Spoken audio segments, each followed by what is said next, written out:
दूसरे दिन सुबह होते ही रानी अभिनंदा को उसका भतीजा भामा उसके पिता द्वारा दिया हुआ एक पत्र देता है, जिसमें लिखा हुआ है कि पुत्री, तुम्हारे राज्य में चल रहे घटनाक्रम पर मेरी पूरी नज़र है। तुम्हारे हित में इस समय यही है कि तुम कुछ दिनों के लिए यहाँ मेरे पास आ जाओ। पत्र पढ़ने के बाद अभिनंदा ने अपने पिता के यहाँ जाने का निश्चय किया और अपने भतीजे भामा से कहा कि मेरी अनुपस्थिति में वह गुरुदेव और राजमाता से मिलने वाले हर किसी भी व्यक्ति पर कड़ी नज़र रखें। प्रकृति का नियम है कि जब किसी चीज़ का वजूद समाप्त होना होता है तो उसमें निरंतर नष्टकारक अवयव का समावेश होने लगता है और निर्माण के समय पुष्टकारक, जो अचानक न होते हुए भी सामान्य लोगों को अचानक होता हुआ प्रतीत होता है। प्रकृति का उपक्रम समभूत तत्व का उदयमान है, जिसे कि एक योगी अपनी सूक्ष्म ध्यान से घटित होने से पहले ही भांप लेने का सामर्थ्य रखता है।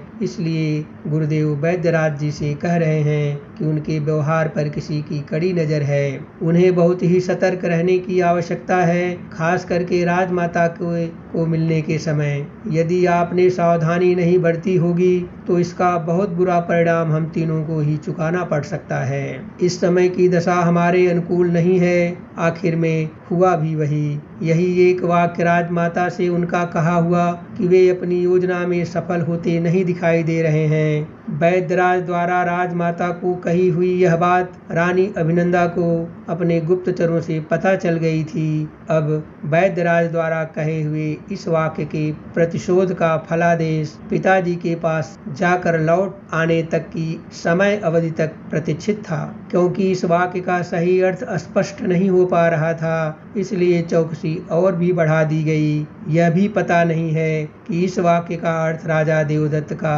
मंत्रिमंडल क्या निकालेगा। ना जाने आगे क्या होने वाला है, जिसके परिणाम को लेकर गुरुदेव अब बहुत चिंतित हो रहे थे। इधर राजमाता बहुत बेचैन थी। जब से देवदत्त की पुत्री की शादी उनके पुत्र वीरव्रत से हुई थी, तब से ही उनके राज्य में देवदत्त के लोग काफी सक्रिय थे, जो कि उनका सर दर्द शुरू से ही बने हुए थे।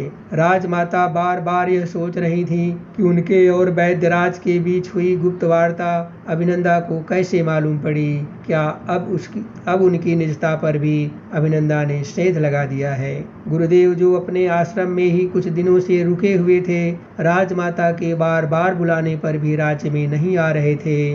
आखिर में उन्होंने एक पत्र लिखा, जिसमें लिखा कि रानी अभिनंदा के राज्य में वापस आने तक हमारा मिलना ठीक नहीं है।